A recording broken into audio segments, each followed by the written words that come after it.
Good afternoon, ladies and gentlemen. You have tuned into the Rebel News live stream panel discussion on this, a Friday, January 30th, 2026. I'm David Menzies in Rebel News headquarters in Toronto, and joining me, as usual, is my colleague, Drea Humphrey in Vancouver. How you doing there, Drea? And please don't brag about how warm it is out there in the double digits. I won't. I got that out of my system before we started rolling. It's foggy today. It's foggy today. I'm doing good. I'm always happy to do our panels. They're always so fun. We've got a fun guest today. And for those of you who maybe don't know how it works here, you get to be a part of the show too if you want to. Everything is completely unscripted. So if you have something you want to add, or break some news or just comment, let us know by going, if you're on YouTube, to Super Chats. And you can do a donation of $5 or more to help us keep going. And then we read that. It becomes part of the show. If you just want to give us a thanks after and you're watching this when it's not live, you can leave us a super thanks. And of course, we can't forget our free speech friends at Rumble. I want to remind everybody how they didn't censor Rebel News and Beyond during the COVID time. So if you're watching us on there, you can leave us a Rumble rant to join the panel in as well. Fantastic, Drea. And speaking of our extra special guest today, that would be none other than the leader of the People's Party of Canada. I'm speaking of Maxime Bernier. Hey, Max, how are you doing there, my friend? Great, great. Thank you for having me. I'm in Montreal today, and like you in Toronto, it is cold, minus 18. Ooh. But you know, that's Canada, that's our winter, and that's life. Well, you know, they say misery loves company, but not when it comes to frigid weather like that. It's minus 16 here without the wind chill. But enough whining, as you adroitly said. This is Canada, and this is January. Let's begin it with the governor of the Central Bank of Canada.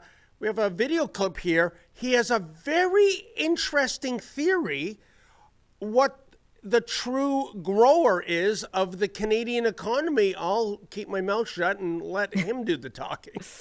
In the economic activity section of the NPR, you say that GDP grew by 1.7% in 2025, essentially flat on a per-person basis. Are you saying that basically immigration has been able to prop the Canadian economy up? And broadly, in terms of the cuts that we've seen in immigration, how do you view that filtering its way through the economy? Well, you know, if you have more people coming into your economy, you have more workers and you have more consumers. So that'll grow your economy. If you slow immigration, you've got less new consumers coming in and less new workers. And so, yes, we are seeing the impact of that. It does mean a lower potential growth. It means sort of the run rate the economy can grow without causing inflation is lower. If you look at our projection, actually we have very low population growth over the projection. And, you know, potential growth is about 1%, so it's mostly productivity. You do see some, you know, what that means is what's increasing consumption is mostly increases in consumption per person. So it's not being driven by adding consumers, it's being driven by each person's consumption going up on average. So, Mr. Bernier, let's start with you. The governor is saying that the growth in the Canadian economy is, quote, largely supported by immigration, end quote. You know, that runs contrary to everything I've seen in the last several years with our numbers of immigrants coming in, both legal and illegal, the pressure on the job market, the pressure on healthcare, the pressure on the housing market. What is he talking about? You know, he's a little bit like his colleague at the Fed, like he said also, I think this week. You know, he had a question about the US dollar that was going down and what do you think about that? And he said, you know, I cannot comment. I'm not in charge of that.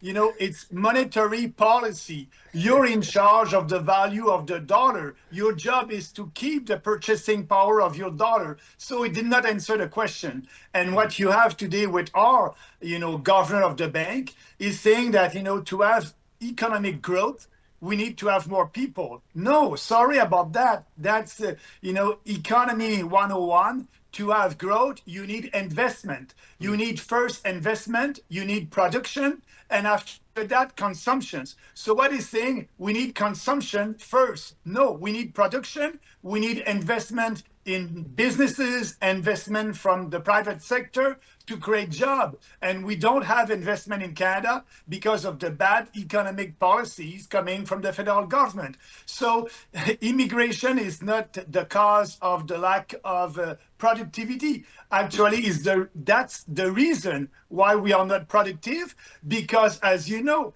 the federal government opened our borders to cheap labors and for big businesses. So it's not good for Canadians here, because it's more difficult for them to have a job. And when you do that, you give an incentive to big business not to invest in more productivity, in robotic, to be more productive. No, it's an easy road. So that's why at the People's Party, we want to have a real moratorium on immigration, put Canadian first, and have a good economic policies for boosting private sector investment.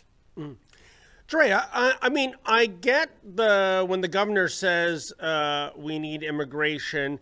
You can make that case because Canada's birth rate is under 2.1, which is the replacement level. But on the other hand, I would argue in the last 5 years, the sheer number of immigrants that have been coming into Canada, it's not sustainable. And I'm just wondering what's your take. I would imagine if you're a banker, you're all about numbers, but is he being a little too politically correct here? God forbid you say anything negative about immigration, you're going to be nailed to the wall. Is that what's driving this statement as opposed to fiscal reality? And to Mr. Bernier's point, investment coming into Canada?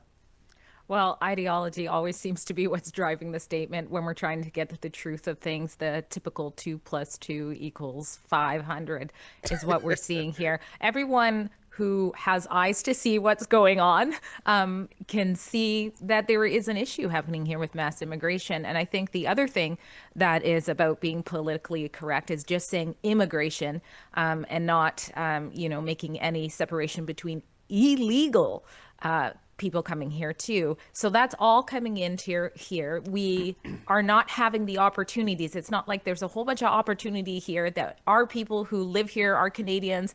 We have more Canadians. What would that be? We have more opportunity than the amount of Canadians who need jobs. That's not what's happening. We're bringing in more people. The population is increasing, but the economic output isn't. And it's kind of funny, Mr. Bernier, some 10 years ago, Justin Trudeau said a Canadian is a Canadian is a Canadian. Of course, he was saying that in reference to defending those Canadians that wanted to go abroad and commit acts of terrorism.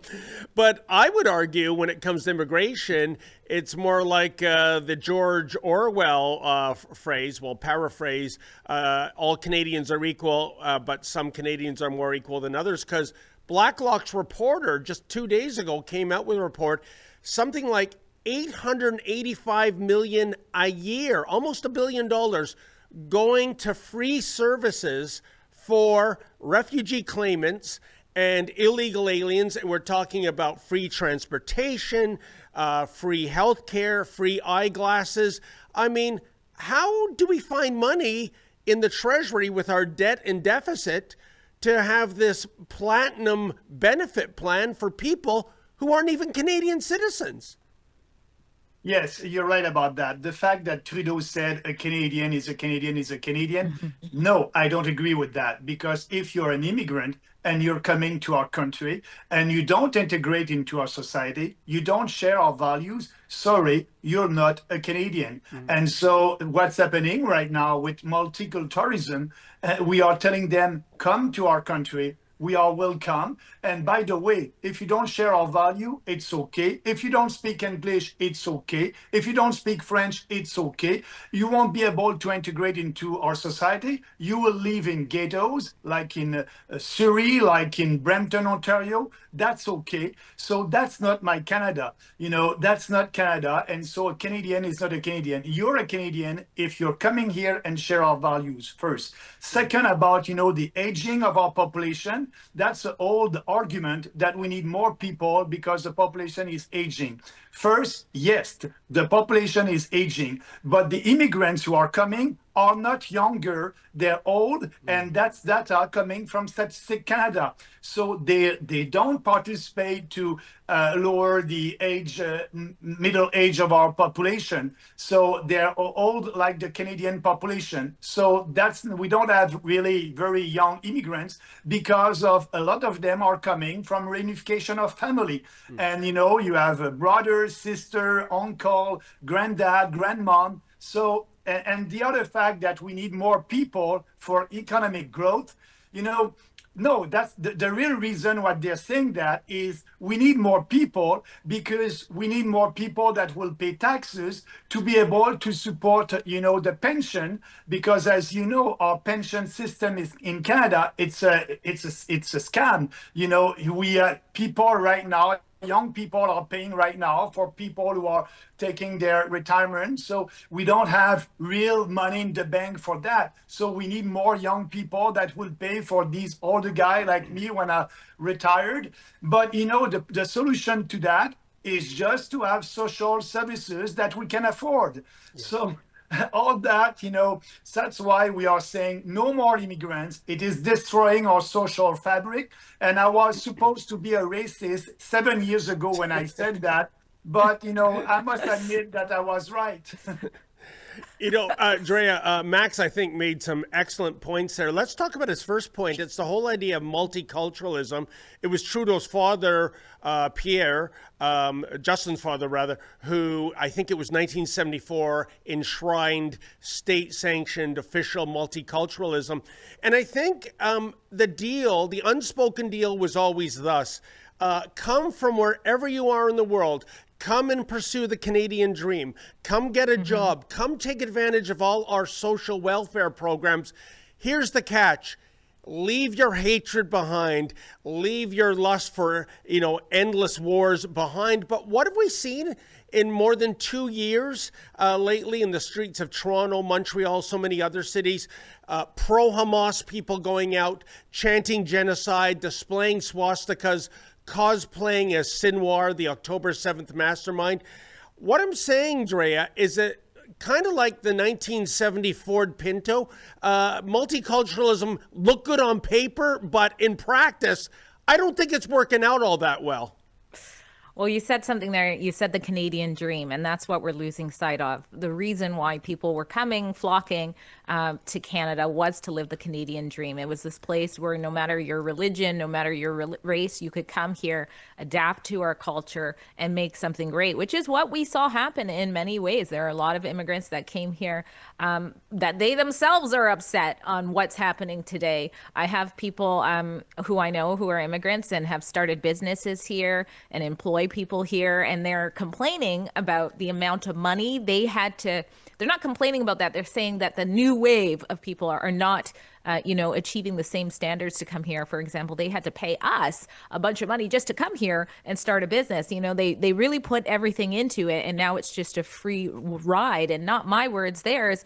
They're saying a lower class is coming out here that isn't committed to making Canada a better place. And so we see that too, where people come from countries where they don't have the freedoms, especially women, and then they come here and they're, burning our flag. Death to Canada, death to the United States, death to Israel, right here in Vancouver, where you have all the freedoms to say such a thing. It's concerning, to say the least. It's truly incredible and egregious. Oh, Max, you wanted to weigh in with something there? Yes, if I may add to that on multiculturalism, it's not a success here in Canada. They tried that in Europe and it's not working. But I just want to add about what you just said. Yes, you're right when you said Pierre Elliott Trudeau started that. It was a policy. And after that, Brian Mulroney put that in legislation. But Pierre Elliott Trudeau started that after the first referendum in Quebec in 1976. And his real goal was to dilute the Quebec nation, because at that time we were saying that Quebec is a distinct society. Now everybody understands that Quebecers francophone are a nation, and actually Harper said it in past not a legislation but a motion in the House that was approved by everybody. So that was the goal, to having more people coming to our country, different people coming from different others communities. And now Canada is a country, every communities are not, living beside each other without having real communication. That's starting like what we have in France when you have no-go zone over there, or in London, like, as you know. So multiculturalism was a failed experiment, and now that's why you have patriots and patriotic political parties in Europe, and here in Canada we are that one. But the future is for our sovereignty. And yes, Canada is not the first. What Trudeau was saying.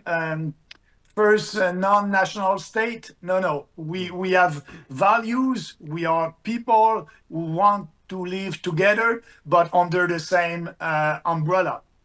No, indeed. And Max and Drea, I really think the unspoken political strategy, whether it was Justin Trudeau in 2016 doing that infamous hashtag welcome to Canada as a middle finger to Donald Trump, or the Biden administration letting approximately more than 20 million illegals in 4 years to flood across the U.S. border, whether it's the U.S. or Canada, it's the quid pro quo is, remember, every 4 years or so when you go to the polls, if you're in the U.S., vote Team Blue. If you're in Canada, vote Team Red. We're the ones that brung you to the dance. I really think that is what's going on. But let's switch gears.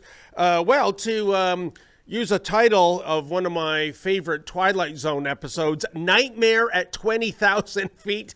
We have Donald Trump weighing in on social media. And the president had this to say, quote, based on the fact that Canada has wrongfully, illegally, and steadfastly refused to certify the Gulfstream 500, 600, 700, and 800 jets, one of the greatest, most technologically advanced airplanes ever made, we are hereby decertifying their Bombardier Global Expresses and all aircraft made in Canada until such time as Gulfstream, a great American company, is fully certified, as it should have been many years ago. Further, Canada is effectively prohibiting the sale of Gulfstream products in Canada through the very same certification process. If for any reason this situation is not immediately corrected, I am going to charge Canada a 50% tariff on any and all aircraft sold into the United States of America. Thank you for your attention to this matter, end quote. Max, let's start with you. From everything I've read, even if the president has a case for the Gulfstream being unfairly certified in Canada, and I don't know the ins and outs of that process, but I understand the president does not have the power to decertify aircraft that are already certified. And I bet you a donut, Max, that many CEOs of American airline companies are on the phone with the president right now saying, you know what, we use a lot of Canadian produced aircraft. What are you doing? What are your thoughts, Max? Yeah, that's Donald Trump. He's using everything. He's using everything to have a better place at the table when the time is coming for the negotiation. And, for for Carney, it is not difficult to solve that. I think that Donald Trump has a point there. Just allow that certification here in Canada, and everything will be okay. And the other thing that he's saying about, you have a point, the fact that the president cannot do that by himself. Second, when he's saying, I will impose tariff. Now President Trump has a reputation with some people are calling him, he's a taco. Trump against chickens out. He did that a lot of time with, just Greenland, when he said, oh no, I will invade, I will put tariff. And, when you are telling him, that it's not working, you cannot do that. But yes, we understand your concern about the deal. Let's sit at the table and have a good deal for both. And that's happening. And I believe that for that, I'm not concerned. It's pretty easy for Carney to solve. Where Carney can have a problem in that free trade agreement, it's, as you may know, the supply management, the cartel. Trump asking for us to dismantle the cartel. It's good for Canadian consumers, but for Carney and Mr. Poilievre, because they are on the side of the cartel, they're afraid of the cartel. That would may be tough politically to agree with that, but that will be the best position to be sure to have a good deal when the time will come with President Trump. Max, I think you said that very well in terms of the supply management. Correct me if I'm wrong. I think you're the only political party on record willing to dismantle supply management, which, when you think of it, is like an internal tariff on Canadian consumers. Let me ask you, why is this such, and I'll get to you, Drea, about the aircraft thing. Why is supply management such a sacred cow in Canada? Why is it a third rail, much like even proposing the idea of some privatized healthcare to come in to complement the public system? Why does every party leader run away from this except you? Yeah, but look what happened to me. Yeah, I know. I'm not the leader of the Conservative Party of Canada. And answering your question, during my leadership contest, I was firm about that. And now all these establishment politicians understand, look what happened to Bernier. I don't want that. They're a very powerful cartel. But what they don't know is they don't control, they may control couple of ridings in this country, but they don't have the same influence that they had 25 years ago. That's not the same, but they're still afraid of the cartel and they don't want to have that national discussion. But the proposal that we have about dismantle the cartel and having real free trade there and no more a communist system, they're speaking about the unaffordability of food.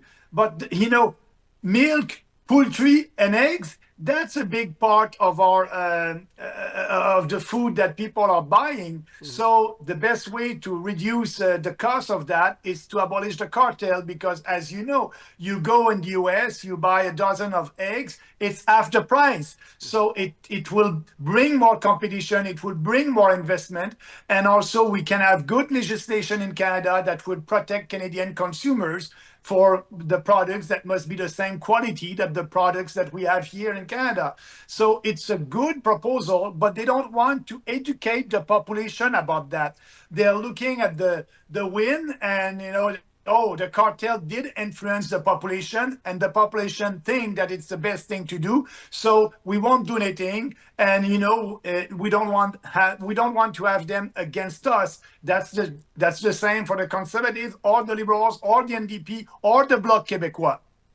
Yeah, and folks, what Mr. Bernier is talking about many years ago when he ran for the leadership of the Conservative Party of Canada, I think it went to 13 ballots. You lost by less than 1%. It was Quebec dairy farmers got Andrew Scheer over the hump. And I'll never forget that photo of Mr. Scheer drinking from a carton of milk. I mean, holy mackerel. But Drea, getting back to this airplane tiff, what do you make of it? I sometimes wish Donald Trump would reach out to his communications team before going on social media, because those in the know in the aircraft business, and I'm not passing myself off as an expert, they would say, Mr. President, you might want to reword that. You do not have the power to decertify certified aircraft, and that certified aircraft is with American airline companies, including, by the way, the U.S. military.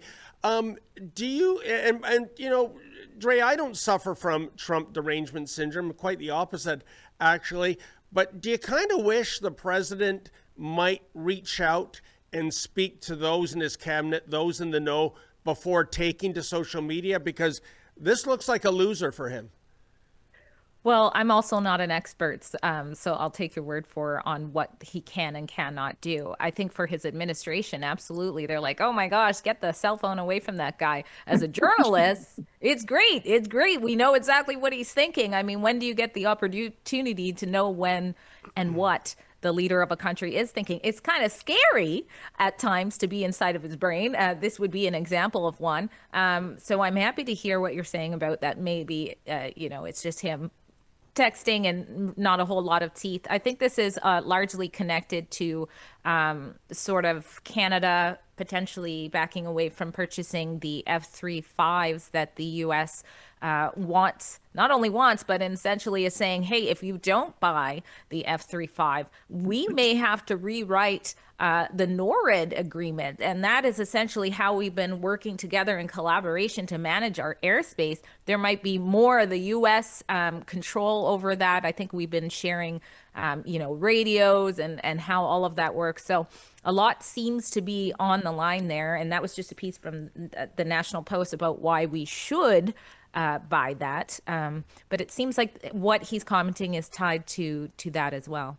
Drea, that's an excellent angle, and I never thought of that. And I personally would be absolutely shocked if we backed out of the F-35 deal, because you want, harmony in all the air forces that are your allies. All our allies use F-35s. If we use that, it's that Swedish Saab plane, I believe, it's incompatible with the rest of the fleet. So that's really, I think, political kabuki theater on the behalf of Mr. Carney. Staying with U.S. politics, I love this story.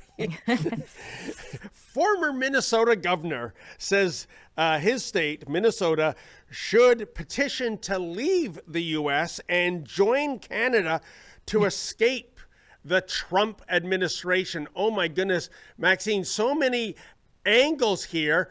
I thought about that. Minnesota joining Canada, what is the upside? All I got is we finally get an NFL team in Canada, albeit the Vikings, which have never won a Super Bowl. They've been to 4, lost all 4 of them in the 70s, which is very Buffalo Bill-ish. But other than getting an NFL team, Maxime, why would we want Minnesota? But first, I must say, why does he want to come here? I believe it's because he understands that we have a socialist government, liberal government in Ottawa. Yep. So maybe that's why. But for me, actually, the best thing, if they're fed up with President Trump, you just be patient and vote against him at the next general election in the U.S. Stay calm, just relax, and do what you have to do, and promote your ideas in your state if you want to win.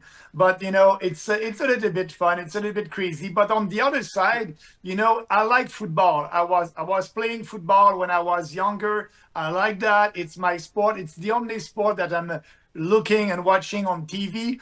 But anyway, the Vikings are not too bad, and that can be good for us. Yeah. Drea, I would imagine the Mark Carney Liberals would love Minnesota. There's something about that state. It is so left-leaning. To put this in historical context, I remember the 1984 U.S. federal election, Ronald Reagan running for his second term. Something happened that I don't think you'll ever see happen again in the United States. Reagan won 49 out of 50 states. Guess which state Reagan did not win? I mean, you can't even call it a landslide. It was a super landslide. It was Minnesota. And also, when he talks about the U.S., Minnesota escaping the U.S., why? Because ICE agents are enforcing federal law. They are picking up criminals, illegal aliens on the streets of Minneapolis and St. Paul. Why is that a bad thing to begin with, Drea? You know what? I can't answer that question. I can tell you I'm seeing more and more increasingly the comparison between Minnesota and British Columbia specifically. And again, as was mentioned, it is the socialist ties. It's like the two matched together. It's very concerning considering all the things we're seeing in Minnesota, like you're seeing with the anti-ICE stuff. We've also been seeing, there was a church shooting of praying children just this past summer in Minnesota. Don Lemon just got arrested. For his, I don't know exactly. The charges haven't been released if they are, but he was arrested for after that anti-ICE protest invaded a church service. Exactly. So there he is there. It's a crazy place and it's run by socialists and we're just seeing them going at it. Yeah, I don't want part of our dominion to be the answer to a trivia question. Who is the biggest funder of the Al-Shabaab Islamist terrorist group in Somalia? That would be the Minnesota taxpayer, if you can believe it. And one last thing. Canada already has a region where people speak English in a funny way. That would be Newfoundland. We don't need that Minnesota dialect here too, right? Guys, we got to take a quick ad break. We'll come back on the other side to see Doug Ford distancing himself from a auto assembly plant that is actually doing well in Ontario. Oh, yeah, you won't believe this, folks. Keep it here.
Gun bans make great distractions. Trudeau may be gone, but Carney has picked up his same rhetoric. We will quickly, and I mean quickly, reinvigorate the buyback of Hunters, collectors, competitors, and defenders of tradition are still being targeted, while criminals run wild under Liberal policy.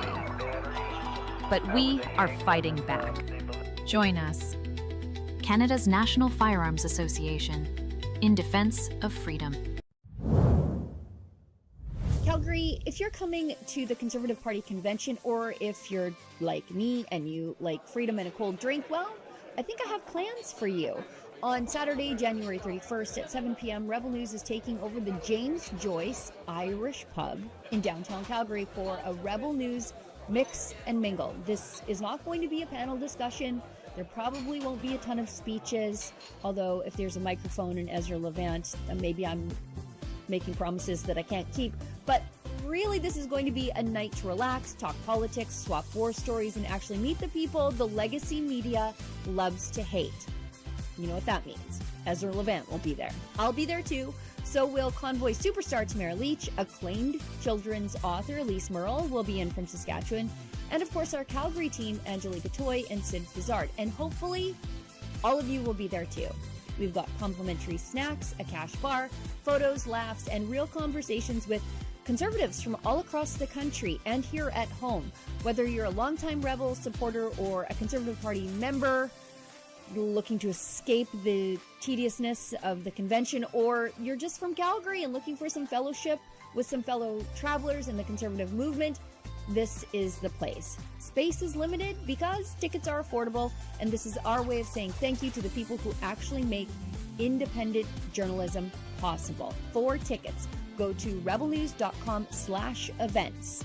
Again, Saturday, January 31st, 7 p.m., James Joyce Irish Pub in Calgary. Grab your tickets now, and I'll see you there. For Rebel News, I'm Sheila Gunn-Reid. And welcome back. And folks, as I mentioned before the break, Premier of Ontario, Doug Ford, who I thought was all about elbows up and protect Ontario, he's suddenly distancing himself from a successful Ontario manufacturer. I kid you not. Check out this video. I originally asked it when we first found out about the deal with ICE purchasing armored vehicles from Ontario. Now that I'm going to correct this story once and for all, Jamie. I heard it on the news. I don't direct companies to go sell military vehicles down south or around the world. What I believe in, the federal government should be buying military vehicles built here, built in Mississauga, built in London, to make sure that we buy them here for our military. We did not buy these vehicles. I didn't know about these vehicles. It's very similar if Masili sold cans somewhere, ABC. I don't know that, and nor should I. We don't have anything to do with what crosses the border. The question is, if you want to talk to the federal government that controls the borders, that controls trade, I don't know where this came from, to be very frank with you. It's like it's on social media, and we all know that everything on social media is 100% accurate. Well, I know it's a terrible, terrible thing, that social media. But anyways, I had nothing to do with it, and we should be buying military vehicles off that company there, and our friends in London as well. Maxine, I'm just shaking my head. It's unbelievable. I went to that Brampton factory back in December. Why isn't the Premier saying, this is a fantastic manufacturing plant. It builds world-class products, including the order it has for ICE. And instead, he's distancing himself from Rochelle. He's saying, well, it's some social media chatter and whatnot. Max, today in Oshawa, Ontario, 1,200 GM workers are losing their jobs. We have auto manufacturing plants in Ontario, two I can think of off the top of my head, that are shuttered. We have the tariff dispute seriously affecting Ontario's auto industry. And now, according to Mr. Carney a week ago, we're going to have 49,000 Chinese EVs coming into the country, going up to about 70,000 in 5 years. Max, why isn't Doug Ford going to bat for Rochelle, saying, hey, you want an armored car? I don't care who you are in law enforcement around the world. This plant makes the best. Instead, he's distancing himself from it. I'm baffled. Can you make sense of it for me? Yeah, because usually, actually, Ford is always there to promote Ontario, to promote the businesses in Ontario. And, he is proud of his economy and the big business and the car makers over there. But why this time is not promoting that corporation? For me, it's because one of their clients is ICE. And speaking about ICE in Canada today, it's not politically correct. It's like, approving the devil and approving, everything that is bad on this planet. So he doesn't want to have that discussion. And after that, the second question would have been, oh, Mr.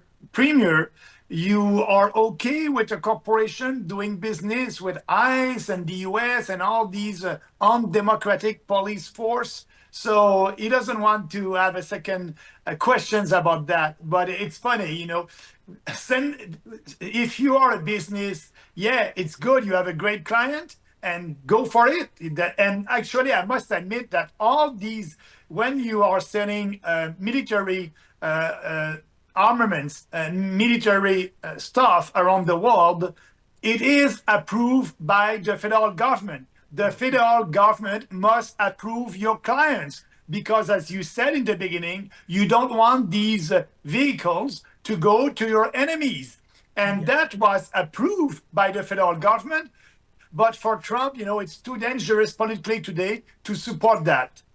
Absolutely amazing, Max and Drea. I mean, to Max's point, too, it's not like Rochelle is making armored vehicles for the Iranian regime so that they can massacre their own people who are peacefully protesting in the streets. They're manufacturing it for our greatest ally to enforce their federal law. Everything's above the book. The more I think about it, the more I'm thinking, it does make more and more sense for Minnesota to join Canada.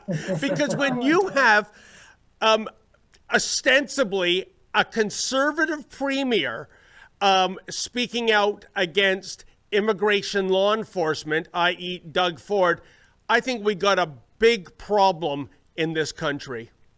Absolutely. And what message does it say to other companies that are maybe doing similar things that we don't know about, especially if there's any type of backlash for this company? God forbid it be something like we saw with Tesla when Elon Musk was working with the Trump administration. It's this ideological, anything to do with Trump is bad. And we see that running rampant in Canada. But who is Premier Ford to stand on his high horse and, cast shade on this company that's employing his own people? When he's the same premier spending millions of dollars to run ads in the U.S. to, manipulate how they're viewing the whole tariff thing. He has no problem doing that. He has no problem threatening to turn off, their electricity in the winter and things like that. So he's going to act like he's on some sort of moral high horse when these guys are doing, as Mr. Bernier pointed out, what they are approved to do. What should be, hey, pat on the back, great work. Look at all the things we're buying and incorporating from China. In BC, our billion-dollar ferry vessels. And it's nice to see, the other way around here. Yeah. If I was in the Premier's office, I would say we are so happy to have Rochelle in Brampton, Ontario. They're a world-class manufacturer. We are open for business. Remember that? Wasn't that one of his slogans? But now it's, we're kind of open for business. This depends on your politics. Absolutely shameful. Why don't we switch gears to Amy Ham? I love Amy Ham. She was on the last Rebel News cruise to Alaska. I got to know her very well. And this is what she had to say recently. Quote, "Great. How nice that the BC Nurses Union spent time and effort to address the death of an American citizen when they can't be arsed to represent me after paying them union dues for over a decade." End quote. Of course, Miss Ham is that nurse who was disciplined by her own organization, kind of like how Jordan Peterson was, because not that she's medically incompetent, but when she weighed in on the trans issue, you know what? That's a protected class of people in Canada. You shall not talk negatively about that. And if you do, you're going to be cancel cultured and even career cultured. What do you make of this, Maxime? I think Amy has a great point. I paid all those thousands and thousands of dollars for you, my union, to represent me, but you're on side of the college. So what was I paying for all these years? You're absolutely right about that. And, we need more transparency here in Canada for the people who are paying fees for their unions. We don't know what they're doing. We don't know where the money is going. And, they are paying for a cause that, maybe they don't want to support. And so I remember when I was in Parliament and Harper did pass the Harper government legislations to have more accountability, transparency about the union and where the money was coming, what they were doing to the fees that they received from the employers. So, but the employees, sorry. So that bill didn't pass, and we had a minority government at that time. But we need something like that in Canada. If Canadians can know what's happening with their money that they're giving to their unions, that can be a big difference. That can make a big difference, and they will have more control over where their money is going. Oh, 100%. And Andrea, Amy's tweet, it kind of reminded me of the dark old days of COVID-19, because as you know, we at Rebel News, we had so many people that were in a unionized environment where management was coercing them to get the jab against their will. And I would always ask, if it was a story I was working on, well, have you reached out to your union? And knock me down with a feather. They're on side with management. We want you jabbed too, or else beat it. So what say you, my friend? That's exactly what came to mind when I saw this. And just for context, in case people don't know, Alex Preddy is the intensive care nurse in Minneapolis. We're still in the same area, who was shot and killed in some of the anti-ICE thing. We also have some video we can show of him, which I think is, they're saying 11 days prior. I think I shared a link of that. But anyways, so it's not about taking time to, mourn somebody. But again, this is an American citizen. They're coming out to bat for a nurse in America, when thousands of nurses, well over 5,000 nurses, were the first to, be laid off without pay for not taking the jab. God knows how many retired early, or how many, took the jab under coercion. And that was in British Columbia alone. And you have this nurses union where all of them were paying their dues to this nurses union, completely failing them when they were going to them to try to get the services that they should have. And here they are taking this political stance, this political moment. And of course, you said that Amy Ham weighed in on the trans issue. No, she weighed in on biology, which is what all nurses should know. She's simply saying there's a difference between men and women, and her union failed her there. So it's just despicable that they're doing this whole political charade of where they stand, when we have multiple thousands of examples of them not standing for our nurses here in this province. Yeah, to what I have to say, Drea, what's a woman? I mean, certainly one of our Supreme Court justices, Sheila E. Martin, said, woman is the wrong phrase to use. It should be person with a vagina. Do you ever describe yourself as that? No. Breastfeeding person. It's like chest feeding. And they won't even say breast anymore. Oh, it's madness. Let's switch gears. And I really want to hear what Maxime Bernier has to say about this, being a Quebecer, because, well, separatism is on the front page once again, but for a change, it's not on the East Coast, it's in the West Coast, namely Alberta. Why don't we throw to a video of Premier Danielle Smith saying she's not prepared to demonize more than 1 million Albertans that, well, they want to leave. When you look at the polls, they suggest as many as 30% of Albertans have lost hope. That's about 1 million people. And I'm not going to demonize or marginalize a million of my fellow citizens when they've got legitimate grievances. Danielle Smith would not be Premier of Alberta if it wasn't for the fact that she deliberately courted the Wexit vote to get people out to vote for her as leader. I mean, I was involved in, not her campaign, I was involved in another leadership campaign. We all knew what was going on. Everybody that was voting for Danielle for leader were separatists. So her base are in favor of independence. So what's she going to do? She's going to denounce all of her supporters? Like, that's not a very clever political move, right? When you look at the polls, they suggest as many as 30%. Maxime, I want to speak to you first, because at the end of the day, the big question is Alberta separatism real? Is there a there? Personally, I would say it's more real in Alberta than it is in Quebec. I think it was 1981, 1995, 2 referendums for Quebec to separate. I would argue with demographic changes, and we talked about this in the first half, over the decades, I think separatism in Quebec is a pipe dream now. There are too many people in Quebec that do not want to separate themselves from the federal teat, if you will. So what do you say as a Quebecer that lived through those raucous years of separatism? in terms of, is it indeed, am I right? Is it a pipe dream now for Quebec, but it might very well be real in Wild Rose country?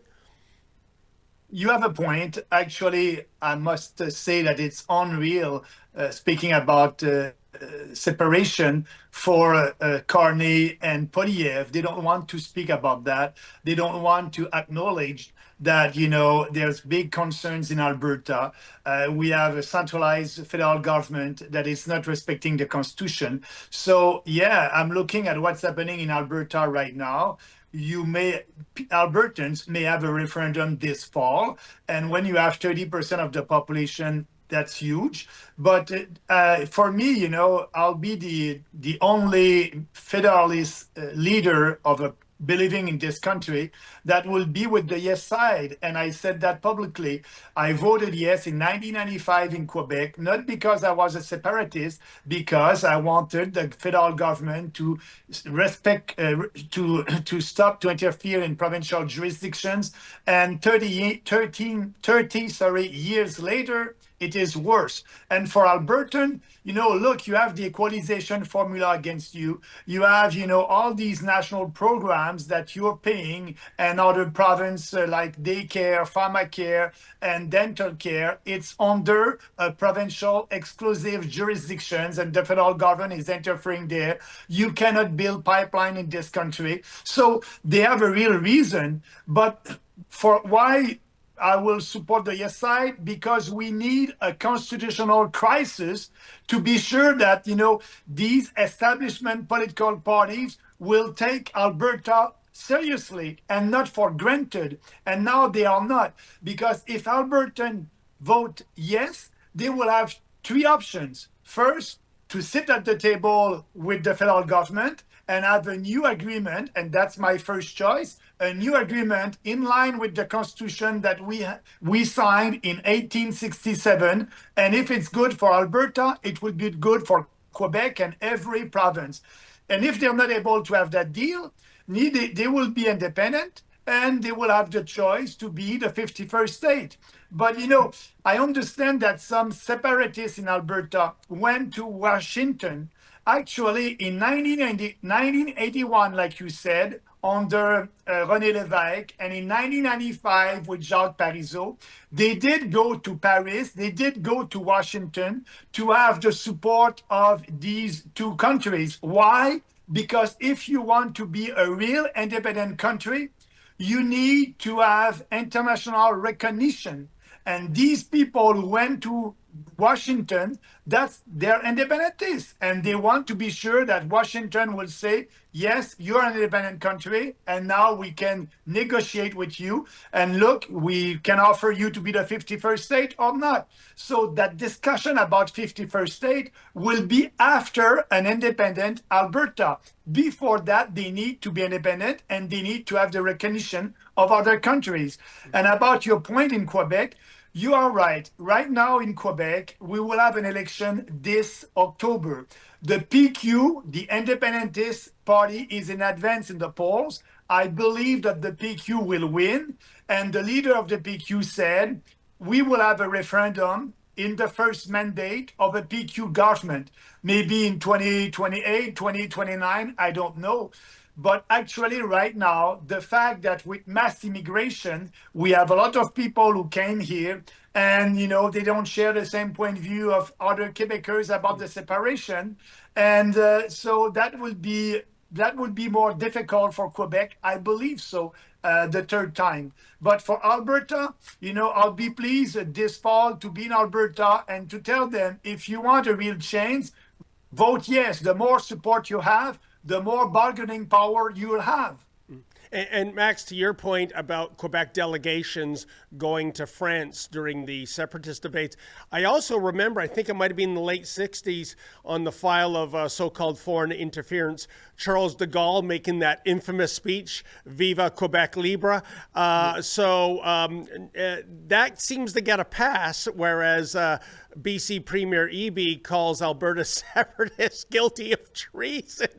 But Drea, what say you, here's where I stand, whether it's the people of Quebec or the people of Alberta, if you have a fair and square referendum and you get 50% plus one, and they say, we're out of here, I will respect their wishes. For one thing, for a person like me living in the Toronto area, how does this adversely affect my life? Well, as a matter of fact, if Quebec leaves, might improve my life with all the transfer payments we no longer have to pay. Although, always be aware of the bogeyman called sovereignty association. That means we want to be a separate country, but we want our fingers still in the till. Thank you very much. But Drea, for you as a British Columbian, would you be upset if the will of the people in any province was that we no longer want to be part of this dominion?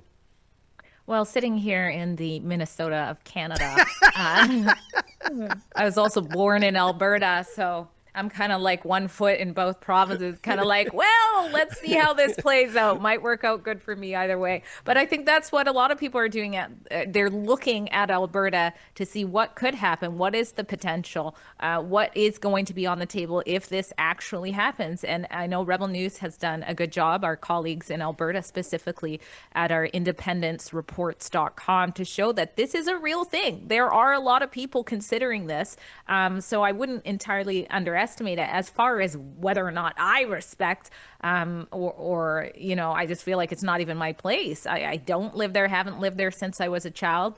And, you know, there's a lot on the line for Alberta. So again, I'm just watching to see what's happened. And that's the stance I would take. And Max, let's get to the political element of separation. I totally get why the Liberals fought so vociferously against Quebec separation. Why do you want to lose such a huge part of your base? But on the flip side, if I'm the Carney Liberals, if Alberta wants to go, see you, because I think Alberta out of the Dominion would make it almost impossible in the future for the Conservatives to ever have a majority government. What say you? Yeah, but if Alberta is leaving, that will give another, push for the Quebec independence. That will, the PQ, and the fact that that referendum will be, I believe so, if it happened, will be just before the PQ election. So that will help the PQ. They will say, look, Alberta did it. It's easy. It's not the end of the world. Let's have a decision here in Quebec. And so for Carney, if he doesn't have Alberta and Quebec, he doesn't have a job anymore. But I would go back to my original point, Max. I think because of the demographic changes in the last almost 40 years, I don't think a yes vote in Quebec is attainable anymore. I don't, and I guess I stand to be proven wrong. No, I just want to add what you're saying, that there you're not so wrong, because the Federalists in Quebec and some nationalists in Quebec are saying, why another referendum? We won't be able to win it. We don't need another referendum that we won't need. So that's an argument that people are speaking about here in Quebec. So you have a point about that. Absolutely. Gotcha. And I'll tell you, if I'm an American trading Alberta for Minnesota, oh, wow. That's kind of like trading Wayne Gretzky for Dave Semenko or something like that. I mean, give me a break. Talk about landslides. You know what, folks? I see we're already past 2 o'clock. Wow, time flies when you're having fun. Drea, do we have any super chats that we have to get to? We absolutely do, but I don't want to be fake news. I overstated something earlier. I'm going to correct myself. This is live. So I said 5,000 nurses did get the jab. We know at least 5,000 healthcare workers, a lot of which were nurses. So I just wanted to correct myself there. Gotcha. It's been a while since I did those reports. We do have a donation of $5. I think it's a super chat. And it's a statement from E-Explosion with 2 N's at the end. Says Carney's WEF speech, that one, consisted of saying being dependent on this country is bad. Being dependent on this country is good. Yeah, he did. He did pretty much say that. He's like, communism is bad. The communism we've been living in is bad. And he's like, so let's have more communism. But anyway. Max, to that super chat, if you read the mainstream media coverage of the WEF in Davos a week or so ago, and Mark Carney's speech, they were gushing over it. Oh, what a proud time to be a Canadian. And to me, as they say in our business, talk about burying the lead. Remember those 3 words, New World Order. Carney channeling his inner Darth Vader. I mean, what did you make of the coverage of Carney in Davos? But the coverage was only in one side, for sure, here in Quebec, in French also, in the Quebec media, Francophone media, that was the best speech in history. Yeah. So I must admit, that was a good speech. He was telling the truth about what's happening, middle power countries like us, you're always in between superpower and you have to deal with it. That's not new, but for a lot of leftist journalists, that was new. Yeah, I was kind of like, I was experiencing, back in December, Drea, you remember we had the Christmas party in Toronto for Rebel News, and the day after I drove Sheila Gunn-Reid and Lise Merle to the airport, and it was at the height of rush hour, and as we approached Pearson, I said, wow, traffic was really good, which is to say, Highway 401 was going at an average speed of about 30 kilometers an hour, which is good at rush hour. And Sheila freaked out. She said, are we in the same car? Because Yes. she's got an Alberta mindset of actually driving over the speed limit. The point is, I'm looking at what Carney said and what the media was reporting, and I'm going, am I looking at the same footage these guys are? Perfect analogy you gave there. It shows the parallel societies we operate in, the echo chambers and how we're separated, because you can watch that speech and think it was amazing and motivating, and then you can watch that speech and go, oh my gosh, that was freaky as heck. Like he knows exactly what we've been worried about. He knows that we've been holding up the sign even though we don't believe in it, and that society has been doing it. But yet that's almost conspiracy talk that people have been warning about. And the New World Order, like you said, in his Darth Vader tone that he intentionally gave there, it was interesting, just people in my own life who are not very political, they didn't really get involved. They don't even, have these discussions with me personally about it. It scared a lot of them. Like, they messaged me, and they never have messaged about anything political. Like, Drea, did you see this? What does this mean? What's happening? So it's like he's speaking to 2 parallel societies, and some can read between the lines and some can't. Of course, there was a notable exception in Davos. I don't mean to toot our own horn, but I thought the job that the big boss man, Ezra Levant, and Lincoln Jay, and Avi Yamini, and Benji did there, they got the real unvarnished truth. So thank goodness for independent media. Do we have some more chats, Drea? Yes, one just came in just now from P.S. Caulfield 10. Thank you very much for your $5 donation. Says many Americans would trade Minnesota for Alberta in a New York minute. And, I wonder if Canadians would too. Oh, well, Max, it would be all upside for the U.S. Alberta would be guaranteed electoral college votes for the Republican Party. And like I said, if you couldn't win Minnesota in 1984, when 49 out of 50 states voted Reagan, you're never going to win them. So where's the downside if you're a Republican American?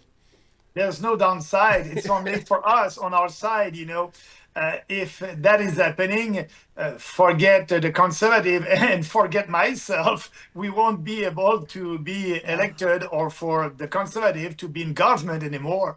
No. And what about you, Dre? Have you ever been to Minnesota, by the way? No, I don't want to go, but it would be awfully scary if we had that trade-off. I went to a football game over there, so that was very fun. I really enjoyed that, but after that, I went there for the game and bye.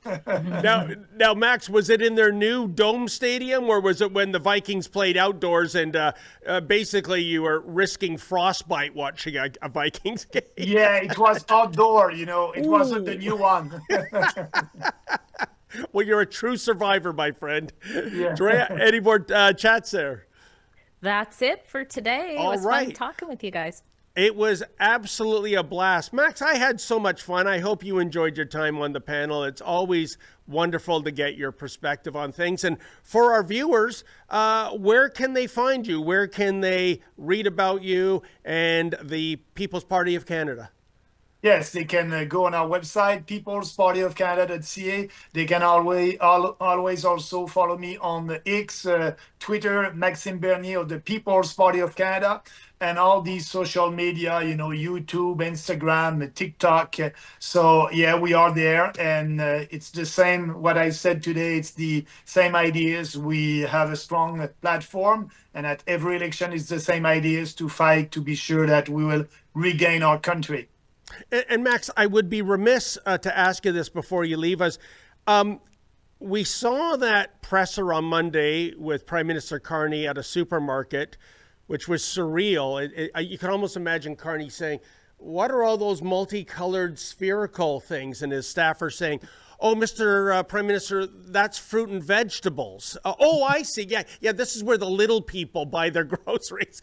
But what I'm getting at is it really had the vibe of an election campaign pit stop. And Ottawa is all abuzz that there's a very good possibility of a spring election. What are you hearing, my friend? Yes, there's a possibility. But for me, I don't think it will happen because actually, if you look at the Elizabeth May, for example, she always voted for Trudeau. She always voted for the Liberals. And I believe that when the time will come, Carney will be able to have her support. And the by-election that they will have in downtown Toronto, they will be able to win back that seat. So that being said, Carney has almost a real majority right now. So why risking all that when you can govern for a couple of months? So I don't think, but actually we need to be ready because in a official minority government, that can happen. It's a great perspective. I would say in terms of the why, nothing more than sheer ego, Max. You can tell how uncomfortable still he is in pressers. He's used to being the CEO. He's used to barking out orders and they're carried out. The idea that he's not in a majority, and let's face it, he tried in a nefarious way to get a majority by wooing conservatives over. He got 2 of them to come. So I think that might be his motivation, whether he'd get that majority or it's just a needless exercise to maintain the status quo. I guess time will tell.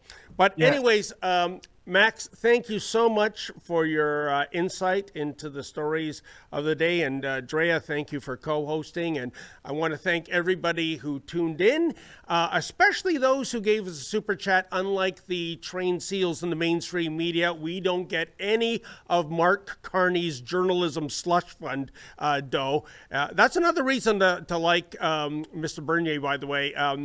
He is all about defunding the CBC. I mean, if Carney is all about affordability, isn't that a $1.4 billion line item right off the books right there? But we don't take your money. We depend on your donations. So thank you very much. Have a wonderful and safe weekend. And as always, folks, stay safe and stay sane. For Premier Smith, Premier Ford called on you this morning to denounce the separatist movement. I understand you said you don't want to demonize anyone, but they are seeking the help of the United States government. So what's your response to that? And Prime Minister, if you could please answer the question. Well, I would expect that the U.S. administration would respect Canadian sovereignty and that they would confine their discussion about Alberta's democratic process to Albertans and to Canadians. And I will raise that with my delegate in Washington so he can raise it with members of the administration. And I will raise it with my delegate in Ottawa so he can raise it with the U.S. ambassador. I fully associate myself with Premier Smith's comments just then. I expect the U.S. administration to respect Canadian sovereignty. I'm always clear in my conversation with President Trump to that effect, and then move on to what we can do together. Thank you.